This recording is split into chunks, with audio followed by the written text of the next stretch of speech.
একদল আয়েশা বলল আমরা জয়ীফ হাদিস মানি না, শুধুমাত্র সহিহ হাদিস মানি। এই হলো একদল। আর একদল আয়েশাকে আমরা হাদিসই মানি না, শুধু কোরআন মানি।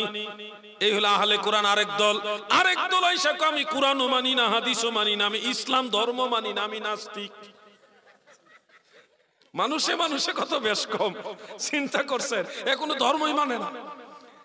আমরা যারা আছি আমরা আল্লাহও মানি, নবীও মানি, কোরআনও মানি, হাদিসও মানি, ইজমা এবং কিয়াসও মানি। কথা ঠিক না বেঠিক? চালাও মোদের সে পথে, যে পথে তোমার প্রিয়জন গেছে চলি। ইহদিনাস সিরাতাল মুস্তাকিম পড়েন, ইহদিনাস সিরাতাল মুস্তাকিম সিরাতাল্লাযিনা আনআমতা আলাইহিম। যারা পড়ছেন না আপনারা ডাইনে বামে খেয়াল করেন, মনে হয় সূরা ফাতিহা পারে না। যে পড়েন একটু খেয়াল করবেন। ইহদিনাস সিরাতাল মুস্তাকিম সিরাতাল্লাযিনা আনআমতা আলাইহিম। পড়ছেন নি সবাই? আরেকবার পড়েন, ইহদিনাস সিরাতাল মুস্তাকিম সিরাতাল্লাযিনা আনআমতা আলাইহিম। এটার অর্থ হলো এই, আমার আল্লাহর কাছে আপনি নামাজে বলতেছেন, আল্লাহ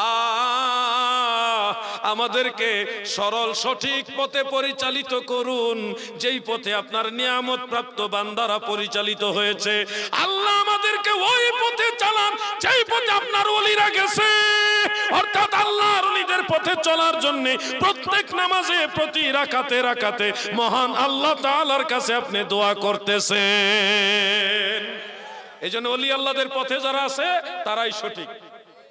পূর্বের আইম্মায়ে কেরামের পথে যারা আছে তারা সঠিক। দলিল কি? সূরা ফাতিহা। বলেন দলিল কি?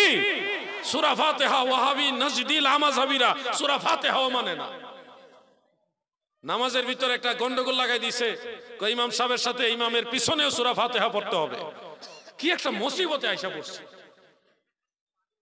একজনে ফাও দিয়ে ঠেলে, ফাও দিয়ে আর আরেকজনে ফাও ঠেলে। কত বড় বেয়াদব মুরব্বী মানুষে ফাও লাগে দিচ্ছে। আরেকজন আঙ্গুলিতা করে তাসাউদের মধ্যে, এর আঙ্গুলের মধ্যে শয়তান বসে খালি লড়ায়। একটা মানুষ যদি পাশে এইভাবে আঙ্গুল লড়ায়, তার পাশের মুসল্লি নামাজে মনোযোগ থাকবো? কেউ এই আঙ্গুল লড়াইকে তার আঙ্গুলে মনে হয় মশা কামড় দিচ্ছে, তার আঙ্গুলের মধ্যে ঠাডা পড়ছে। ঠাডা বুঝেননি? এই যে একটা যন্ত্রণা শুরু হয়েছে এইভাবে। এর স্টাইল দেখলে কেমন যেন ভয় লাগে যে এটা কি স্টাইল। মানুষ মারামারি করার জন্য না এইভাবে দাঁড়ায়। হ্যাঁ, এইভাবে যে একটা দাঁড়াইছে, এ কি নামাজ পড়তে দাঁড়াইছে নাকি স্টাইল দেখলে তো কেমন কেমন লাগে।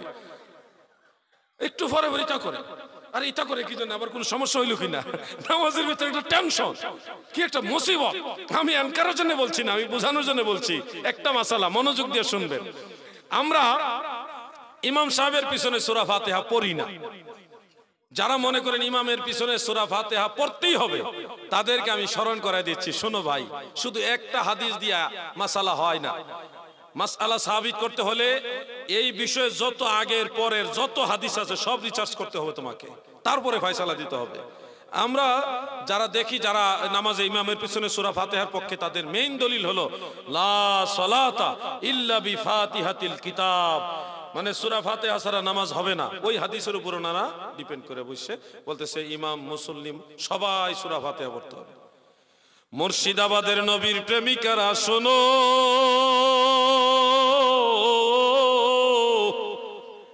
ইমামের পিছনে সূরা ফাতিহা সম্পর্কিত যে হাদিস শরীফটা বলা হয় লা সালাতা ইল্লা বিফাতিহাতিল কিতাব, হাদিস কিন্তু এখানে শেষ নাই, হাদিসটা আরো আছে। ওই বর্ধিত অংশ সহকারে সম্পূর্ণ হাদিসটা ওনাদের জানতে হবে। মনে কোনো দরকার যাচ্ছে না, তাহলে আরেকজন বসবেন নাকি? আচ্ছা, আমার দাদু ভাইরা খুব মনোযোগ। লা সালাতা ইল্লা বিফাতিহাতিল কিতাব, এই হাদিসটার আরেকটা অংশ বর্ধিতাংশ আছে। আমি তালাশ করতে করতে করতে করতে দেখলাম ইমাম বাইহাকি রহমাতুল্লাহ আলাইহির লেখা একটা কিতাব আছে। কিতাবটার নামই হলো কিরাআতু খালফাল ইমাম। আমার কাছে কিতাবটা আছে, দুইটা খণ্ড আছে। একটা আমি নিজের জন্য রাখছি, আর একটা এক্সট্রা রাখছি অতিরিক্ত, কারণ এগুলি দুর্লভ কিতাব, পাওয়া যায় না। এই লেবানন থেকে কিতাবটা আমি সংগ্রহ করছি। কিরাআতু খালফাল ইমাম, ইমাম বাইহাকির লেখা। সেখানে একটা হাদিস সহি সনদ উল্লেখ আছে عن جابر بن عبد الله رضي الله تعالى عنه قال سمعت رسول الله صلى الله عليه وسلم يقول من صلى ولم يقرأ بأم القرآن من صلى ولم يقرأ بأم القرآن فلم يصلي إلا وراء الإمام سبحان الله হযরত জাবের রাদিয়াল্লাহু আনহু বলেন আল্লাহর নবীকে আমি বলতে শুনেছি নবীজি বলেছে যে ব্যক্তি নামাজ পড়লো কিন্তু সূরা ফাতিহা উম্মুল কোরআন পড়লো না তার নামাজ হলো না ফালাম ইউসাল্লি সেজন্য নামাজই পড়লো না ইল্লা ওয়ারা আল ইমাম কিন্তু ইমামের পিছনে হলে সূরা ফাতিহা পড়া লাগবে না সুবহানাল্লাহ সুবহানাল্লাহ তাহলে ফায়সালা এই মাসআলা দিয়েছেন স্বয়ং রাহমাতুল লিল আলামিন আমাদের দয়াল নবী বলেছেন ইমামের পিছনে হইলে সূরা ফাতিহা লাগবে না তাহলে হাদিস একটা পড়ে সিদ্ধান্ত নেওয়া যাবে না লা সালাতা ইল্লা বিফাতিহাতিল কিতাব শুধু এটুকু পড়েই একটা ফয়সালা দিলে হবে না হানাফি ফুকাহায়ে কেরাম ইনারা এই সব হাদিস বিশ্লেষণ করেছেন করে দেখেছেন আল্লাহর নবী বলেছেন ইল্লা ওয়ারা আল ইমাম ইমামের পিছনে পড়া লাগে না তাহলে আমরা কিন্তু একা একা যখন নামাজ পড়ি তখন লা সালাতা ইল্লা বিফাতিহাতিল কিতাব ওই হাদিসের উপর আমল হয় প্রত্যেক রাকাতে আমরা সূরা ফাতিহা পড়ি কিন্তু ইমামের পিছনে যখন আমরা পড়ি তখন ইল্লা ওয়ারা আল ইমাম এই হাদিসের উপর আমল করি আমরা কিন্তু দুইটা হাদিসে আমল করতেছি যারা লা মাযহাবী তারা কিন্তু এক হাদিস মানতেছে আরেক হাদিস মানতেছে না অথবা জানেই না এজন্য বলে বিভ্রান্তি ছড়াবেন না পবিত্র কোরআনে সূরা আরাফের 204 নম্বর আয়াতে আল্লাহ তাআলা বলেছেন ওয়া ইযা কুরিয়াল কুরআনু ফাসতামিউ লাহু ওয়া আনসিতু লাআল্লাকুম তুরহামুন যখন কোরআন পাঠ করা হয় তখন তোমরা মনোযোগ দিয়ে শোনো এবং চুপ থাকো যেন আল্লাহ রহমত লাভ করতে পারো সূরা আরাফের 204 নম্বর আয়াত কত নম্বর আয়াত 204 এই আয়াতের তাফসীর করতে গিয়ে আমি দেখেছি তাফসীরে নাসাফির মধ্যে তাফসীরে মাজহারি এবং তাফসীরে কুরতুবী তাফসীরে নাসাফি তাফসীরে মাজহারি তাফসীরে কুরতুবী তিনটা কিতাবের মধ্যে উল্লেখ রয়েছে সাহাবায়ে কেরামদের জমহুর সাহাবায়ে কেরাম এবং তাফসীর মুফাসসিরিনে কেরামদের মধ্যে ইজমা হয়েছে আহলে ইলমের মধ্যে ইজমা হয়েছে জমহুর সাহাবায়ে কেরামের ফয়সালা হলো যে ইমাম যখন নামাজের মধ্যে কোরআন পড়বে তখন চুপ থাকবে এবং মনোযোগ দিয়ে শুনবে এই সম্পর্কে এই আয়াত নাজিল হয়েছে সুবহানাল্লাহ বলেন এজন্য ইমামের পিছনে সূরা ফাতিহা পড়ার কোনো প্রয়োজন নাই একা একি যখন নামাজ পড়বেন তখন প্রত্যেক রাকাতে সূরা ফাতিহা পড়তে হবে এটুকু মাসালা আমি বলে দিলাম আল্লাহ চাহে তো আপনারা দীর্ঘ সময় যে আদব প্রদর্শন করে যে মায়া মহব্বত দেখায় বসে আলোচনা শুনছেন নিঃসন্দেহে এটা প্রশংসার দাবিদার আল্লাহ আপনাদের সবার হাজিরা কবুল করুক বলেন আমি আর আপনাদের বেশি লম্বা আলোচনা দিয়ে বিরক্ত করতে চাই না যদি হায়াতে বেঁচে থেকে আবার দেখা হবে ইনশাআল্লাহ আর যদি মারা যাই হাসরের ময়দানে দয়াল নবীজির কদম মুবারকের কিনারে দেখা হবে ইনশাআল্লাহ মিলেমিশে থাকবেন ঐক্যবদ্ধ থাকবেন ফিকহি মাসালাই ফুরুই মাসালাই যদি ইখতিলাফ থাকে তারপরও আকীদা কেন্দ্রিক সবাই ঐক্যবদ্ধ থাকবেন পীর আপনার একজন আমার আরেকজন পীর যার যার সুন্নিয়ত সবার আমরা সব পীরের মুরিদানরা যারা সুন্নি আকীদায় বিশ্বাসী আমরা সবাই এক বলেন আমরা সবাই এক জোরে বলেন আমরা সবাই এক মিলেমিশে থাকবেন প্রত্যেকটা কথা আমল করার চেষ্টা করবেন আল্লাহ আপনাদের তৌফিক দান করেন আমিন আজকের মতো আলোচনা এখানে শেষ আর কোন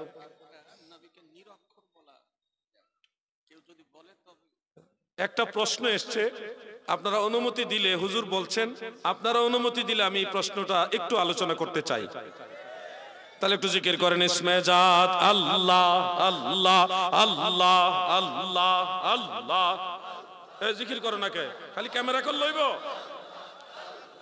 আল্লাহ আল্লাহ আল্লাহ আমি কি নাম লইয়া ডাকবো তোমারে আল্লাহ আল্লাহ আমি কোন নাম লইয়া ডাকবো তোমারে আল্লাহ আল্লাহ তোমায় যেই নাম লইয়া ডাকি তোমায় যেই নাম লইয়া ডাকি তোমার গুণের ধ্বনি শুনতে পাই কি নাম লইয়া ডাকবো তোমারে আল্লাহ আল্লাহ মারহাবা বাহ খুব সুন্দর আওয়াজ জিকির শিখে ফেলছে মাশাআল্লাহ। লা ইলাহা ইল্লাল্লাহু মুহাম্মাদুর রাসূলুল্লাহ। দেখছেন জিকির করলে কত ভালো লাগে, শুনতেও ভালো লাগে। আমি গুনাহগার মানুষ, আমারই যদি ভালো লাগে, না জানে আল্লাহর কত ভালো লাগে। এজন্য আল্লাহকে ডাকবেন। ওয়া যাকারা ইসমা রাব্বিহি ফাসাল্লাহ, রবের নামের জিকির করবেন। রবের অনেক সুন্দর সুন্দর নাম আছে। ওয়ালিল্লাহিল আসমাউল হুসনা ফাদউহু বিহা, আল্লাহর অনেক সুন্দর সুন্দর নাম আছে, এই নাম দিয়ে তোমরা আল্লাহকে ডাকো। ইয়া আল্লাহ ইয়া রহমান ইয়া রহিম ডাকবেন। আল্লাহর যেই নামটা ভালো লাগে ওটা নিয়ে ডাকবেন। ইসমে জাত হলো আল্লাহ, এটা বেশি বেশি ডাকবেন। তো যে প্রশ্নটা আসছে নবীজিকে নিরক্ষর বলা যাবে কিনা, নিরক্ষর শব্দটা বাংলা টু বাংলা যে অভিধান আছে, ডিকশনারি আছে, সেখানে আপনারা যদি দেখেন দেখবেন যে যিনি লেখাপড়া অক্ষর জ্ঞান সম্পর্ক না, অক্ষর চিনেন না, অক্ষর চিনেন না বা লিখতেও জানে না পড়তেও জানে না, এই ধরনের ব্যক্তিকে বলা হয় নিরক্ষর। খুব সাবধান মনোযোগ দিয়ে কথাটা শুনবেন। আমি জানি এখানে অনেক লোক আছেন নবীজিকে নিরক্ষর বলেন। আমরা যারা সুন্নি দয়াল নবীজির ক্ষেত্রে নিরক্ষর শব্দটা বলি না। কেন বলি না জানেন? আল্লাহর রসুলের একটা সিফতি নাম আছে নবিয়ুল উম্মি, আল উম্মি, কোরআন শরীফে নামটা আসছে। উম্মি শব্দের অর্থ হলো মান লা ইয়াকরা ওয়া লাম ইয়াকতুব, যে পড়ে না লেখে না, কিন্তু লিখতে জানে না তা নয়, পড়তে জানে না তা নয়। মনে রাখবেন কথাটা, আমি আবার রিপিট করছি। আল উম্মি শব্দের অর্থ হলো মান লা ইয়াকরা ওয়া লাম ইয়াকতুব, একটা অর্থ এটা, অন্যান্য অর্থ আছে। যে লেখে না পড়ে না তাকে বলা হয় উম্মি। লিখতে জানে না তা নয়, পড়তে জানে না তা নয়, উনি লেখে না পড়ে না। যেমন ধরেন ইন্নাল্লাহা লা ইয়াহদি কওমাজ জালিমিন, নিশ্চয় আল্লাহ জালিম সম্প্রদায়কে হেদায়েত করেন না। লা ইয়াহদি, লা ইয়াহদি মানে হেদায়েত করতে পারেন না নাকি করেন না? আল্লাহ কি হেদায়েত করতে পারেন না নাকি করেন না? আল্লাহর ক্ষেত্রে পারেন না বললে তো ঈমানই থাকবে না। ফাআলুল লিমা ইউরিদ, আল্লাহ যেটা চান সেটাই করতে পারেন। ইন্নাল্লাহা আলা কুল্লি শাইইন কাদির, সর্ববিষয়ে আল্লাহ সর্বশক্তিমান, কিন্তু সকল প্রকার অশোভনীয় কাজ থেকে আল্লাহ তাআলা পুত পবিত্র। সুবহান রাব্বিকা রাব্বিল ইজ্জাতি আম্মা ইয়াসিফুন। আল্লাহ তাআলা হেদায়েত করতে পারেন কিন্তু করেন না। লা ইয়াহদি এর অর্থ হলো হেদায়েত করতে পারেন কিন্তু জালেমদেরকে হেদায়েত করেন না। এই লা ইয়াহদি এর অর্থ হলো হেদায়েত করতে পারেন কিন্তু করেন না। লা ইয়াকরা ওয়া লাম ইয়াকতুব এর অর্থ হলো পড়তে জানেন লিখতেও জানেন কিন্তু লেখেন না পড়েন না। আমার নবীজি নবিয়ুল উম্মি, এটার অর্থ হলো নবীজি লিখতেও জানে পড়তেও জানে কিন্তু আল্লাহ তাআলার নির্দেশ নাই বিদায় নবী লিখতেনও না পড়তেনও না, কিন্তু লিখতে জানতেন পড়তেও জানতেন। সেই জ্ঞান আল্লাহ আমার নবীকে দান করেছে। সুবহানাল্লাহ। আর রহমান আল্লামাল কোরআন, আল্লাহ নিজে স্বয়ং আল্লাহ তাআলা নিজে নবীজিকে কোরআন শিখাইছে। আল্লাহ শিক্ষক, নবীজি ছাত্র। আল্লাহ শিখাইছে নবীজিকে, কি শিখাইছে? কোরআন। যে কোরআনে জাহিরি বাতিনি সব জ্ঞান আছে, শিখাইছে কে? আল্লাহ। তুমি সলিমউদ্দিন কলিমউদ্দিন লিখতে পড়তে জানো, নবী লিখতে পড়তে জানে না, বলদ কোথাকার। কথা বললে হিসাব করে বলবে। আল্লাহর নবীর জেহেন মুবারকে ইলমের মধ্যে সমস্ত জ্ঞান আল্লাহ তাআলা দান করেছে। সুবহানাল্লাহ বলে। এই জন্য শিফা শরীফের মধ্যে উল্লেখ, সাহাবীদেরকে নবীজি অক্ষর লেখা শিখাচ্ছে। তোমরা আলিফ এইভাবে লিখবে, বা এইভাবে লিখবে, চিন অক্ষর এইভাবে লিখবে। অক্ষর লেখা শিখাইতেছেন আল্লাহর নবী সাহাবীদেরকে। এরপরে নবীজি বলছে আমার কাছে কাগজ নিয়ে আসো, আমি এমন কিছু লিখে দিয়ে যাব যেটা তোমরা কখনো গুমরা হবে না অনুসরণ করলে। তো নবীজি লিখতে জানতেন কিন্তু লেখেননি। নবীজি কখনো লেখেননি, পড়েননি। এটার মূল হাকিকত হলো নবীজি যদি নিজেই লিখতেন তাহলে কাফের কুফারেরা মুশরিকেরা বলতো কোরআন নবীজি নিজে লিখছেন। এই জন্য কোরআনের উপরে যেন কোনো ইলজাম না আসে। আল্লাহ তাআলা নবীজিকে দিয়ে কখনোই লেখান নাই, কিন্তু জ্ঞান আল্লাহ নবীজিকে দান করেছে। কথা বুঝতে পারছেন আপনারা? নবীজি শানমানও বুঝতে হবে, কোরআনের শানমানও বুঝতে হবে, দুইটা ম্যাচিং করে ব্যালেন্স করে চলবেন। আল্লাহ রসুলকে পারতবশত নিরক্ষর বলবেন না। অনেকে বলেন, অনেক জেনারেল শিক্ষিত লোকেরা নিরক্ষর বলেন, হয়তো ওনাদের বলার পিছনে কোনো নবীজির প্রতি এনকার নাই, নবীজির প্রতি কোনো অসম্মানের উদ্দেশ্য নাই, এমনিতে হয়তো যেটা শিখছে ওটা বলতেছে। আমি বলবো নবীজির ব্যাপারে এই শব্দটা অ্যাভয়েড করে চলেন, সরাসরি নবিউল উম্মি বলেন, উম্মি নবী বলেন, বাস। বেশি এক লাইন বুঝার আমার দরকার নাই, বেশি বুঝা আমার দরকার কি? আমার নবীজির আরো কত নাম আছে, ওই নামটা নিয়েও বলি আমি, কোনো ইখতিলাফে যাব না, কারণ এর নবীজির সম্মানের সাথে, নবীজির ইজ্জতের সাথে জড়িত। কথা কি ক্লিয়ার, বুঝতে পারছেন? আর কোনো প্রশ্ন আছে?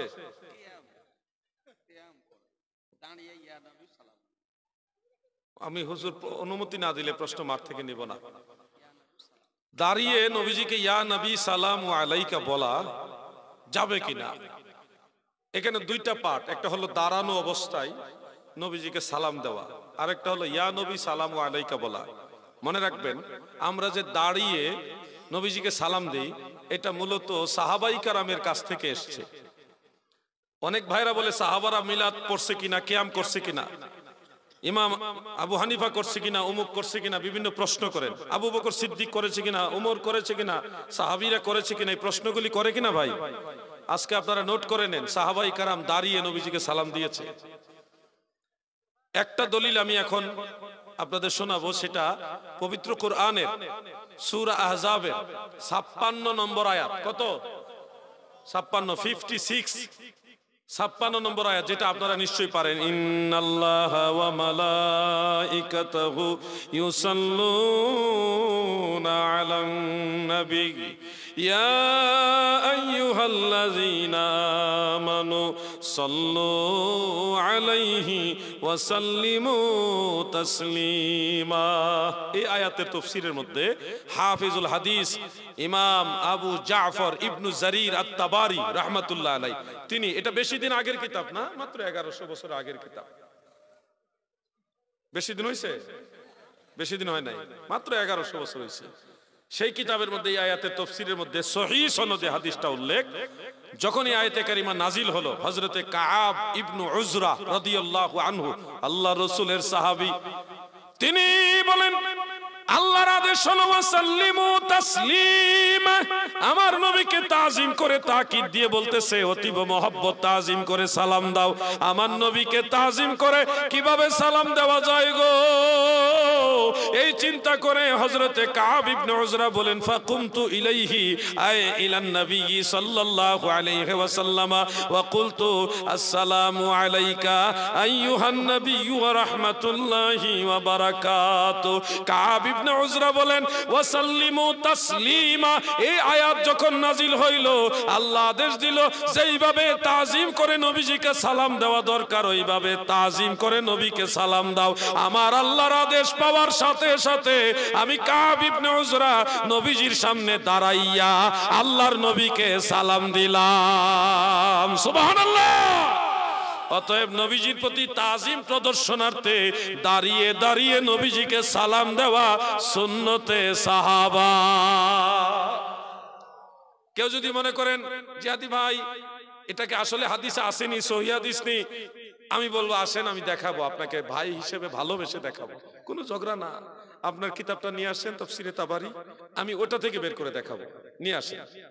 আর যদি কিতাব না থাকে, অনলাইনের সুবিধায় আমি গুগল থেকে কিতাব বের করে দেখাবো, আপনি আসেন, কিন্তু ঝগড়া করবেন না। এখানে একটা প্রশ্ন দাঁড়ায় যে হুজুর, সাহাবী তো নবীজিকে দেখে দেখে দাঁড়িয়েছে, না দেখে নবীজিকে দাঁড়ানো অবস্থায় সালাম দেওয়া যাবে কিনা, এই প্রশ্নটা দাঁড়াতে পারে। আমি বলবো হ্যাঁ, দেওয়া যাবে, না দেখলেও দাঁড়িয়ে আল্লাহ রসুলকে সালাম দেওয়া যাবে। তার দলিল হলো আবু দাউদ, তিরমিজি, ইবনে মাজাহ, নাসাই, মিশকাত, আরো বহু কিতাবে হাদিস, 10 জন সাহাবী থেকে হাদিসটা আছে। নবী আকরাম সাল্লাল্লাহু আলাইহি সাল্লাম বলেছেন, ইজা দাখালা আহাদুকুমুল মাসজিদা ফালইউসাল্লিম আলান নবী সাল্লাল্লাহু আলাইহি সাল্লাম, তোমাদের মধ্যে কেউ যখন মসজিদে প্রবেশ করবে তখন আল্লাহর নবীকে, তোমাদের নবীর উপরে সালাম দিবে, এরপরে মসজিদে প্রবেশের দোয়া পড়বে। বলুন, এই ভারতবর্ষে, এই পশ্চিমবঙ্গে আপনারা যারা মসজিদে প্রবেশ করেন, তখন নবীজিকে সালাম দেওয়ার সময় নবীজিকে দেখে দেখে দিবেন না, না দেখেই দিবেন? এই জন্য বোঝা যায় নবীজিকে না দেখলেও দণ্ডায়মান অবস্থায় সালাম দেওয়া যাবে। ভাই আমার, কবরস্থানের পাশে গিয়ে আপনারা সালাম দেন না? কিভাবে সালাম দেন বলেন তো একটু? আসসালামু আলাইকুম ইয়া আহলাল কুবুর, তাই না? এখানে ইয়া হরফে নেদা সহকারে কিন্তু আপনি বলতেছেন, সম্বোধন করে ডাক দিয়ে বলতেছেন, হে কবরবাসী, তোমাদের উপর আমার সালাম। আপনারা নিশ্চয়ই জানেন, মানুষ মারা গেলে বিশেষ কিছু আল্লাহর খাস বান্দা ব্যতীত আর কেউ কবরে থাকে না। যারা মুমিন বান্দা তারা ইল্লিনে চলে যায়, ওই সপ্তম আসমানের উপরে। আর যারা বেঈমান তারা জমিনের তলদেশে সিজ্জিনে চলে যায়। কেউ কিন্তু কবরে নাই, কবরে ডেড বডি। কিন্তু এখানে দাঁড়িয়ে তাদেরকে দেখেনও না, তারা এখানে উপস্থিত নাই, তাদের রুহু চলে গেছে উপরে বা নিচে, উপস্থিত নাই, তাদেরকে দেখেনও না। না দেখা সত্ত্বেও কবরস্থানে কিনারে দাঁড়িয়ে ইয়া হরফে নেদা সহকারে ইয়া আহলাল কুবুর বলছেন, দাদু আপনার এলাকার একজন সাধারণ মুসলমান সে মারা গেছে, সাধারণ মুসলমানদের কবরস্থানের কিনারে দাঁড়ায়া না দেখে যদি তাদেরকে সালাম দেওয়া যায়, রাহমাতুল লিল আলামিনকে না দেখে আরো বেশি সালাম দেওয়া যাবে। ঠিক না ঠিক?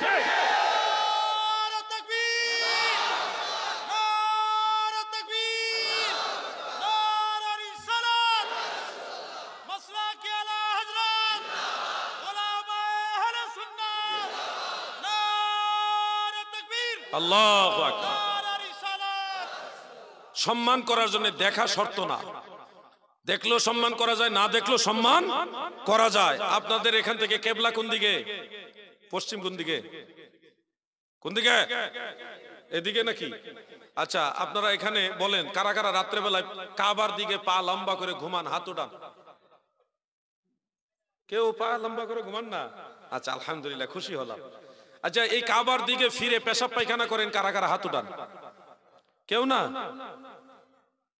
আমরা তো কাবার দিকে জেনে শুনে থুতুও ফেলি না, কাবাকে তাজিম করি। কেন? আল্লাহ বলেছেন, ওয়া মান ইউআজ্জিম শাআইরাল্লাহ ফাইন্নাহা মিন তাকওয়াল কুলুব। আল্লাহর নিদর্শন সমূহকে তাজিম করা এটা কালবের তাকওয়া। এই জন্য কাবা ঘরকে যদি না দেখে সম্মান করা যায়, কাবা ঘরকে যদি না দেখে ইজ্জত করা যায়, আমার নবী কাবারও কাবা, আল্লাহর নবীকে না দেখে আরো বেশি সম্মান করা যাবে। ঠিক না বেঠে?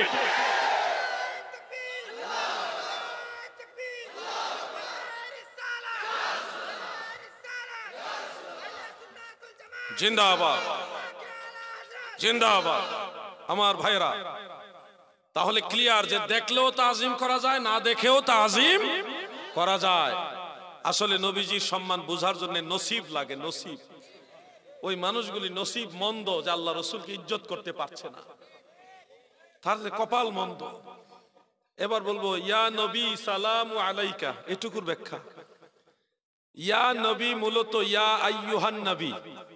মনে রাখবেন, কোরআনুল কারীমের একাধিক জায়গায় আল্লাহ তাআলা নবীজিকে ইয়া আইয়ুহান নবী বলে সম্বোধন করেছেন। যেমন ইয়া আইয়ুহান নাবিয়্যু ইন্না আরসালনাকা শাহিদাও ওয়া মুবাশশিরাও ওয়া নাযীরা। এরকম আরো অনেক জায়গায় আমার আল্লাহ নবীজিকে ইয়া আইয়ুহান নবী বলেছেন। শরহে জামি সহ বেশ কয়েকটা নাহুর কিতাবে আমি দেখলাম, ইজা ক্বালা ইয়া রাজুলু ফামানাহু কামানা ইয়া আইয়ুহার রাজুল। কেউ যদি বলে ইয়া রাজুলু, রাজুলু নাকেরা, ইয়া হরফে নেদা হিসেবে রাজুলু মারেফা হয়েছে। তো কোন নাকেরা শব্দকে যদি কেউ হরফে নেদা দিয়ে সম্বোধন করে ইয়া রাজুলু বলে, এটার মানা হয় কা মানা ইয়া আইয়ুহার রাজুল। ঠিক এই কায়দায় কেউ যদি বলে ইয়া নবী, এটার মানা হবে ইয়া আইয়ুহান নবী। কেউ যদি বলে ইয়া রাসূল, এটার মানা হবে ইয়া আইয়ুহার রাসূল। এই জন্য ইয়া নবী আসল মে ইয়া আইয়ুহান নবী হয়। আমার নবীজিকে ইয়া নবী বলে ডাকলে এটা পবিত্র কোরআনের ইয়া আইয়ুহান নবী দ্বারা প্রমাণ হয়ে যায়। সুবহানাল্লাহ। এখন যে বলবে ইয়া নবী কোরআনেও নাই হাদিসেও নাই, সে আসলে নাহু বুঝে না, গ্রামার বুঝে না, আন্তর্জাতিক ক্ষতি সম্পন্ন বক্তা। তাহলে ইয়া নবী, আমার কথা হলো ভাই, ইয়া নবী যদি তোমার বলতে খারাপ লাগে, তাহলে আসসালাতু ওয়াসসালামু আলাইকা ইয়া রাসূলুল্লাহ অমনি বলো। তুমি যেমনে পারো অমনি দাঁড়ায় সালাম দাও। সালাম তো দিবা, তুমি তো এমনেও দাও না অমনেও দাও না, তুমি তো কোনোভাবেই নবীজিকে সালাম দেওয়ার পক্ষে না, আবার বিরোধিতা করার পক্ষে। তাহলে তুমি তো আমল নষ্টকারী, শয়তানের একটু দালালি করা হচ্ছে শয়তানের, তাই না? আপনি তো নিজেই আমল করেন না, কোনোভাবেই করেন না, তো ইয়া নবী খুঁজে লাভ কি আপনার? আপনার ইয়া নবী ভালো লাগে না? ইয়া ইউহান নবী আসসালামু আলাইকুম ওইভাবে বলেন, বলেনই তো না, কোনোভাবেই তো নবীজিকে সালাম দিচ্ছেন না, তাহলে আপনি ইয়া নবীর দলিল খুঁজে লাভ কি? আল্লাহ যেন ওই ভাইদের বোঝার মতো জ্ঞান দান করে, বলেন আমিন। সবাই বলেন আমিন। আপনাদের এই পশ্চিমবঙ্গে একটা ভুটকা মৌলবী আছে, ভুটকা মানে মোটা মৌলবী আর কি, নাম বলবো না, এই মাঝে মধ্যে আলা হজরতের ব্যাপারে উল্টা পাল্টা কথা বলে, নাম বললে ভাইরাল হয়ে যাবে রাতারাতি, এই জন্য নাম বলা যাবে না, যার তার নাম এই জবানে আনা যাবে না। আমরা নবীর গোলাম, এই জবানে এই সমস্ত লোকের নাম মানায় না। এই ভুটকা মৌলবী সে বলতেছে হাদিস শরীফের মধ্যে আছে আসসালামু কাবলাল কালাম, আগে সালাম দিতে হবে পরে কালাম হবে, অতএব আগে ইয়া নবী তারপরে সালামু আলাইকা বলা যাবে না, আগে সালাম তারপরে ইয়া নবী বলতে হবে। হাদিসের উল্টা আমল করছে। আরে ভাই ভুটকা, তুমি এক হাদিস পড়েছো, তাও এটা সহিহ হাদিস না। আসসালামু কাবলাল কালাম হাযা হাদিসুন মুনকার। ইমাম তিরমিজি বলেছে এটা মুনকার সনদের হাদিস, আর সহিহ সনদের হাদিস নাসাই শরীফের মধ্যে উল্লেখ। আন আবি সাঈদ আল খুদরি রাদিয়াল্লাহু তাআলা আনহু قال قلنا يا رسول الله السلام عليك সুবহানাল্লাহ। আবু সাঈদ খুদরি বলেন কুলনা, আমরা সব সাহাবারা বলতাম ইয়া রাসূলুল্লাহ আগে সম্বোধন, এরপরে আসসালামু আলাইকা সালাম, আগে সম্বোধন পরে সালাম। আমরাও কিয়ামের মধ্যে দাঁড়ায়া ইয়া নবী আগে সম্বোধন সালামু আলাইকা পরে সালাম দেই। আমাদের সালাম ওয়াহাবীদের সাথে না মিললেও সাহাবীদের সাথে মিলে, বুঝছেন? এটা আমাদের বাংলাদেশে ময়মনসিংহ একটা জেলা আছে, ওই এলাকার মানুষের সুর, তারা বলার সময় একটু সুর টেনে টেনে বলে, বুঝছেন? এই জন্য আপনাদের ওইভাবে জিজ্ঞাসা করলাম। হুজুর আর প্রশ্ন আছে? অন্য প্রশ্ন নিব না হুজুরের অনুমতি ছাড়া।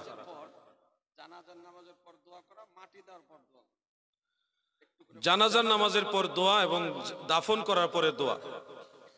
দাফন করার পরে দোয়া করা সুন্নত, জানাজার পরে দোয়া করা মুস্তাহাব। দাফন করার পরে হাত তুলে দোয়া আল্লাহ রাসূল সাল্লাল্লাহু আলাইহি ওয়াসাল্লাম নিজে করেছেন, এই মর্মে মুসনাদু বাজ্জারের মধ্যে সরাসরি হাদিস আছে। আর ইবনে মাজাহ শরীফে হাত তোলার কথা নাই। ইজা ফারাগা মিন দাফিনিল মাইয়িত, তোমরা যখন মাইয়িতের দাফনের কাছ থেকে ফারেগ হবে তখন তার কাছে অবস্থান করবে এবং তার জন্য মাগফিরাত ইস্তিগফারু লি আখিকুম, এটা অন্যান্য কিতাবে এইভাবে আছে, তোমরা তোমাদের ভাইয়ের জন্য মাগফিরাত কামনা করবে। কিন্তু হাত তোলার কথা সেখানে নাই। মুসনাদু বাজ্জারের মধ্যে আছে, হযরত আব্দুল্লাহ ইবনে মাসউদ রাদিয়াল্লাহু আনহু বর্ণনা করেছেন রাসূল আকরাম সাল্লাল্লাহু আলাইহি সাল্লাম লাশ দাফন করার পরে রাফা ইয়াদাইহি, দুই হাত উঁচা করতেন, এরপরে দোয়া করতেন। সুবহানাল্লাহ বলেন। এজন্য দাফন করার পরে হাত তুলে দোয়া করা সুন্নতে রাসূল সাল্লাল্লাহু আলাইহি সাল্লাম। জানাজার পরে দোয়া করা মুস্তাহাব, এটা বিভিন্নভাবে প্রমাণিত, আল্লাহ রাসূল এবং সাহাবায়ে কেরাম থেকে প্রমাণিত রয়েছে। যেমন একটা হাদিস, প্রসিদ্ধ হাদিস, এটা ইমাম বাইহাকির দালাইলুন নবুয়তের মধ্যে সনদ সহকারে আছে। আর সবচেয়ে সুন্দর ইমাম বুখারীর উস্তাদ ইমাম মুহাম্মদ ইবনে সাদ রাহমাতুল্লাহ আলাইহির তাবাকাতুল কুবরা, সেই কিতাবের মধ্যে উল্লেখ আছে। আলহামদুলিল্লাহ যতগুলি কিতাবের নাম বলি সবগুলি কিতাব আমার কাছে মওজুদ আছে। আলহামদুলিল্লাহ আমার জীবনে সবচেয়ে বেশি পরিশ্রম করেছি কিতাব সংগ্রহ করার পিছনে। কত লক্ষ বললে হবে না, কোটি কোটি টাকার কিতাব আমি সংগ্রহ করেছি। আলহামদুলিল্লাহ এক একটা মানুষের এক একটা নেশা থাকে, আল্লাহ আমার একটা নেশা দিছে কিতাবের। সারা পৃথিবীর যেখানে কিতাবের সন্ধান পাবো ওখান থেকে কিতাব কিভাবে আনা যায়, ওই ধান্দা, ওই টেনশন আল্লাহ আমার মাথায় সেট করে দিছে আলাদা। এজন্য তাবাকাতুল কুবরা ইবনে সাদ, সেই কিতাবের মধ্যে হাদিসটা সনদ সহকারে উল্লেখ রয়েছে। ইমাম বুখারীর সহিহ গ্রন্থের সরা উমদাতুল কারির মধ্যে হাদিসটা উল্লেখ আছে, মেশকাতের সরা মেরকাতেও আছে, আরো বহু কিতাবে হাদিসটা রয়েছে।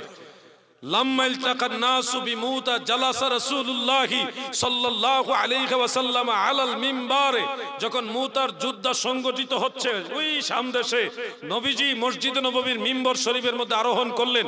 ফাকুশিফা লাহু মা বাইনাহু ওয়া বাইনা শাম, নবী করিম সাল্লাল্লাহু আলাইহি সাল্লাম এবং শাম দেশের মাঝে দূরত্বের পর্দা আল্লাহ সরাই দিলেন। ফলে যুদ্ধের ময়দানে কে কি করছেন সব নবীজি নিজের চোখে দেখতেছেন। সুবহানাল্লাহ বলেন। এক পর্যায়ে নবীজি বলেন, আমার ভাই জাফর শহীদ হয়ে গেছে। ফাসাল্লা আলাইহি রাসূলুল্লাহ সাল্লাল্লাহু আলাইহি ওয়াসাল্লাম ওয়া দাআ লাহু ওয়া ক্বালা ইস্তিগফারু লাহু। সুবহানাল্লাহ বলেন। আল্লাহর নবী রাহমাতুল লিল আলামিন মদিনা থেকে হযরতে জাফর রাদিয়াল্লাহু আনহুর জানাজার নামাজ পড়লেন। ফাসাল্লা আলাইহি, তার উপরে নবীজি সালাত আদায় করলেন, জানাজা পড়লেন। ওয়া আতিফা ওয়া দাআ লাহু, নামাজের পরপরই আবার নবীজি দুই হাত মোবারক তুলে দোয়া করেছেন। সুবহানাল্লাহ। এখন আপনারা আমাকে বলেন, আল্লাহর নবী যেহেতু জানাজার পরে দোয়া করেছে, সেহেতু জানাজার পরে দোয়া জায়েজ না নাজায়েজ? আওয়াজ দিয়ে বলেন। যারা বলবেন জানাজার পরে দোয়া করা যাবে না, আপনারা দয়া করে একটা জয়ীফ হাদিস আমাদের শোনান। কোন কিতাবে হাদিসটা আছে? সহিহ হাদিস লাগবে না, একটা জয়ীফ হাদিস শোনান। যমুক হাদিসে আছে জানাজার পরে দোয়া করা যাবে না। আমরা তো হাদিস আরো আছে, বুখারী শরীফের হাদিসও আছে, মুসলিম শরীফের হাদিস আছে। আমি ওদিকে গেলামই না, কারণ এটা লম্বা আলোচনা, বুঝাইতে একটা সময়ের দরকার আছে। শর্টকাটে একটা হাদিস শরীফ বললাম যেখানে প্রমাণ হয় আল্লাহ রসুল জানাজার পরপরই দোয়া করেছেন। এখন আপনারা যারা বিরোধিতা করছেন একটা দলিল দেন না ভাই, কষ্ট করে দলিলটা দেন, আমরা শুনি। কিতাবুল আন্দাজ দিয়ে আর কতদিন চলবে? কিতাবুল আন্দাজ বুঝছেন না আপনারা? যুক্তি যুক্তি, কোন কোরআন হাদিসের রেফারেন্স নাই, দিল যুক্তি। এই কিতাবুল আন্দাজ দিয়ে ইসলাম চলে না ভাই। অনেকে বলে হানাফি মাযহাবে জানাজার পরে দোয়া করা নিষেধ। আমি বলবো আরেকটু তাহকিক করেন। দুইটা একটা কিতাব পড়ে ফতোয়া দেওয়া যাবে না, ভালোভাবে পড়তে হবে। হানাফি মাযহাবের কোন কোন কিতাবে আছে, ফতোয়া সিরাজিয়া সহ আরো কয়েকটা কিতাবে আছে, লা তাকুমু লিদ-দুআই বা'দা সালাতিল জানাজা বা লা ইয়াদউ বা'দা তাসলিম, খুলাসাতুল আহকাম, এরকম কয়েকটা কিতাবের মধ্যে আছে জানাজার পরে দোয়ার জন্য দাঁড়াবে না, বা জানাজার পরে জানাজার সালামের পরে দোয়া নেই। এই ধরনের কিছু ফতোয়া হানাফি মাযহাবের ইমামদের কিতাবের মধ্যে আছে, আমরা জানি। কিন্তু আপনি ওটুকু জানেন না, ফতোয়ায়ে বাহরুর রায়কের মধ্যে আছে। ইমাম কাজী খান রাহমাতুল্লাহ আলাইহির সমসাময়িক একজন মুজতাহিদ ইমাম ফাদলি রাহমাতুল্লাহ আলাইহি তিনি বলেছেন, বা'দা তাসলিম, নামাজের জানাজার সালামের পরে দোয়া করা লা বাসা বিহি, কোনো অসুবিধা নাই, জায়েজ। আপনি ওইটা পড়ছেন কিন্তু এইটা পড়েন নাই, এই জন্য আপনার সমস্যা হয়েছে।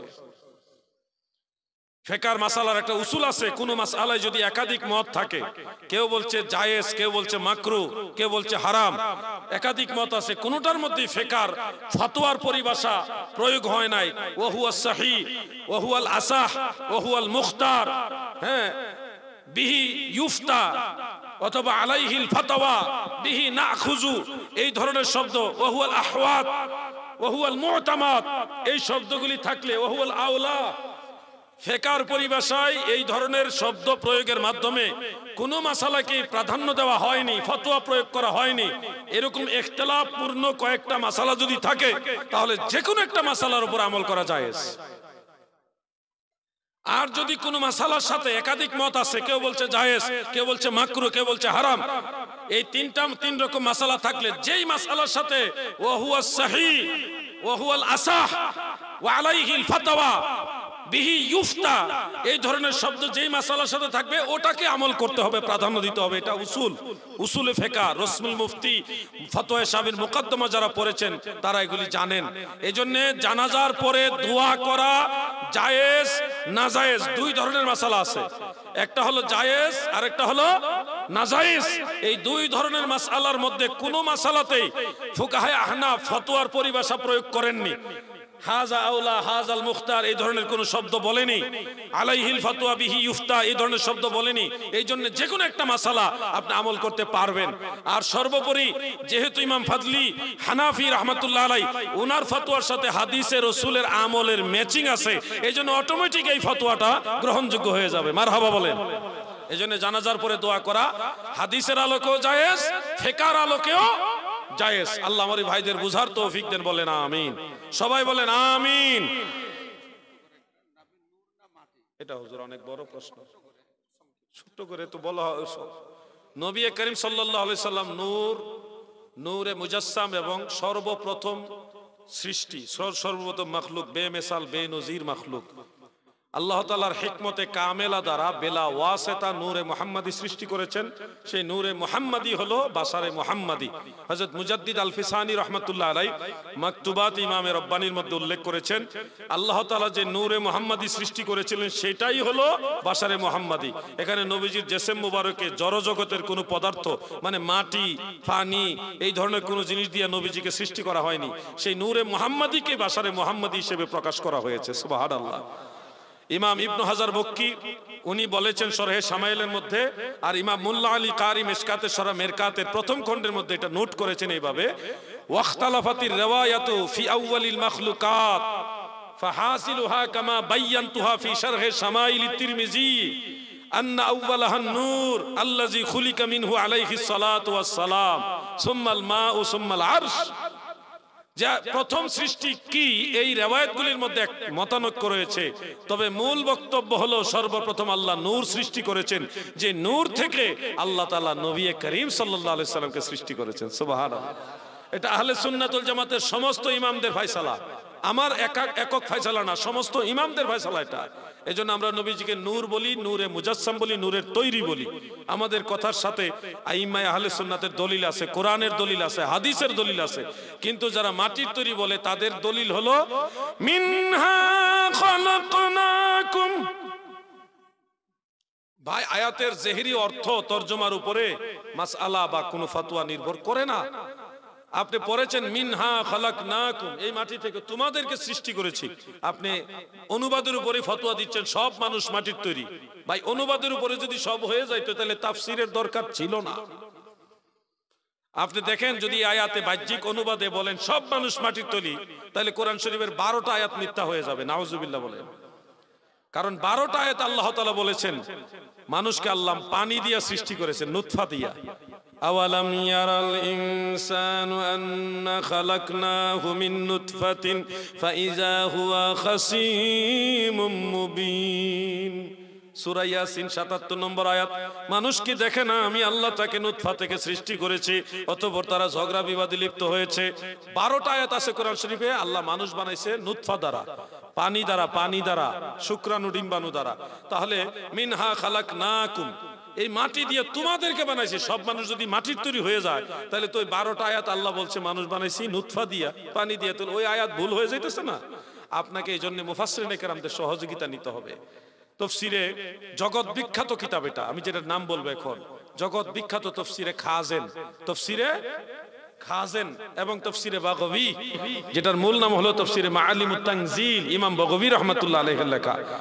এই দুইটা কিতাবের নামই বলি, বেশি বললে আবার আওলাই ফেলবে। তফসিরে কবিরও দেখতে পারেন, সেখানে উল্লেখ আছে মিনহা আই মিন তুরাবিল আরদে খালাকনাকুম আই খালাকনা আবাকুম আই খালাকনা আবাকুম আদম আলাইহিস সালাম। এই জমিনের মাটি দিয়ে তোমাদের সবার বাবা আদমকে আমি আল্লাহ বানাইছি। এখানে খালাকনা আর কুম, খালাকনা আর কুম এই দুই শব্দের মাঝখানে আবা শব্দটা গোপন আছে, উজ্জ্বল আছে, সাইলেন্ট আছে। যার কারণে বাহ্যিক অনুবাদ পড়েই লাভ মাইরা ফতোয়া দিয়ে বসবেন না ভাই। এক আয়াত মানবেন আরেক আয়াত মানবেন না তা নয়। সব মানুষের বাবা আদম হলো মাটির তৈরি, আদমের স্ত্রী মা হাওয়া মাটির তৈরি না, আদমের বাম পাজরের নরম বাঁকা হাড্ডি দিয়ে তৈরি। ঈসা নবীর বাবা নাই, এজন্য ওনাকে আল্লাহ ডাইরেক্ট বিবি মরিয়মের গর্ভে রুহু সঞ্চালিত করে রুহু থেকে মানুষ বানাই দিয়েছে। সুবহানাল্লাহ। আমাদেরকে আল্লাহ তাআলা বানাইছে যার যার পিতা মাতার শুক্রাণু ডিম্বাণু দ্বারা। আর আমাদের নবী তখনও মানুষ যখন আদম নবীও ছিল না। নবীজি বলেন কুনতু আউওয়ালান নাস ফিল খালক, সৃষ্টির মধ্যে আমি রাসূলুল্লাহ হলাম সর্বপ্রথম মানুষ। সুবহানাল্লাহ বলেন, এটা সহিহ হাদিস, মুরসাল সহিহ সনদে তাবাকাতুল কুবরার মধ্যে হযরতে কাতাদা রাহমাতুল্লাহ থেকে রয়েছে, আর মুত্তাসিল সহিহ সনদে ইমাম ইবনু আদি রাহমাতুল্লাহ আলাইহির আল কামিল ফি দুআফাইর রিজালের মধ্যে উল্লেখ হযরত আবু হুরায়রা থেকে, হযরত আদম হলো এই দুনিয়ার প্রথম মানুষ, আর আমার নবী হলো সৃষ্টি জগতে প্রথম মানুষ। মানে আদম যখন ছিল না তখনও নবীজি মানুষ। আরেক হাদিস আছে কুনতু নবিয়ান ওয়া আদামু বাইনার রূহি ওয়াল জাসাদ, আদমের দেহ আর রূহ যখন মাঝামাঝি আমি তখন আল্লাহর দরবারে নবী। অতএব আপনি মাটির ব্যবসা করবেন কোন দিকে? কোন দিকে সুযোগ নাই। মাটি সৃষ্টি হওয়ার বহু আগে আল্লাহ নবী মানুষ, নূরে মুজাসসাম, নবীজিকে সম্মান করেন। আপনি বলবেন নূরের তৈরি হলে খাওয়া দাওয়া করে না, হ্যাঁ, হাজাতুল ইনসান পেশাব পায়খানা হয় না, বিয়ে শাদী করে না, সন্তান আদি জন্ম দেয় না। ফেরেশতারা যেমন নূরের তৈরি তা তো খায় না, বিয়ে শাদী করে না, সন্তান আদি হয় না, পেশাব পায়খানা করে না। রাসূল পাকের বেলা এগুলি সংগঠিত হলো কেমনে? এটার উত্তর একেবারে সহজ। ফেরেশতাদের মাঝে বাশারিয়াত নাই, তারা শুধু নূর কিন্তু বাশারিয়াত নাই। আমার নবীজি নূর এবং বাশার। আমরা নবীজির নূরানিয়াতকেও মানি, বাশারিয়াতকেও মানি। হাল কুনতু ইল্লা বাশারার রাসূলা ইন্নামা আনা বাশারুম মিসলুকুম, আমার নবী বেমিসাল বেনজির বাশার। ফেরেশতাদের মধ্যে বাশারিয়াত নাই, নবীজির মাঝে বাশারিয়াত আছে। এই কারণে বাশারিয়াত যার মাঝে আছে তার দ্বারা এগুলি সম্ভব, যার মাঝে বাশারিয়াত নাই তার দ্বারা ওটা সম্ভব না। বলবেন এটার একটা উদাহরণ শুনেন। আপনারা যারা আছেন আপনারা নিশ্চয় জানেন আদম আলাইহিস সালামের পরে নবী হলো হযরত শীস আলাইহিস সালাম। শীস নবীর স্ত্রী কিন্তু মানুষ ছিল না, উনি ছিলেন হুর, জান্নাতি হুর। হুরের নাম কি জানেন? উজায়রা, হযরতে উজায়রা আলাইহাস সালাম। ওনাকে জান্নাত থেকে আল্লাহ পাঠাইছিলেন। আদম নবীর প্রত্যেকটা সন্তান জোড়ায় জোড়ায় জন্ম হয়েছে, একটা ছেলে একটা মেয়ে, একটা ছেলে একটা মেয়ে, জোড়ায় জোড়ায় 40 জোড়া, আরেক বর্ণনা আছে 110 জোড়া সন্তান জন্ম হয়েছে হযরতে আদম আলাইহিস সালামের। আর শুধুমাত্র শীস আলাইহিস সালাম একা জন্ম হয়েছে, ওনার সাথে কোনো বোন মেয়ে জন্ম হয়নি। এই জন্য ওনার সাথে বিয়ে দিবে কে? আর তো কোন নাই, ভাগে তো নাই।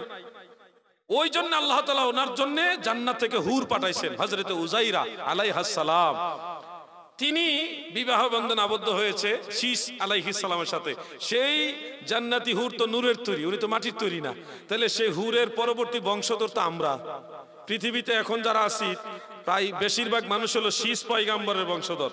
তাহলে আপনারা দেখেন আমরা তো জন্ম হয়েছি নূরের তৈরি একজন জান্নাতি হুরের গর্ভ থেকেই পরবর্তী প্রজন্ম আমরা আসছি। তো শীস নবী যদি নূরের তৈরি হুর বিয়ে করে ওনার মাধ্যমে সন্তান আদি নিতে পারে, তাহলে আল্লাহ রসুলের বেলায় এত আপত্তি কেন আপনাদের? কথা বুঝতেছেন আপনারা?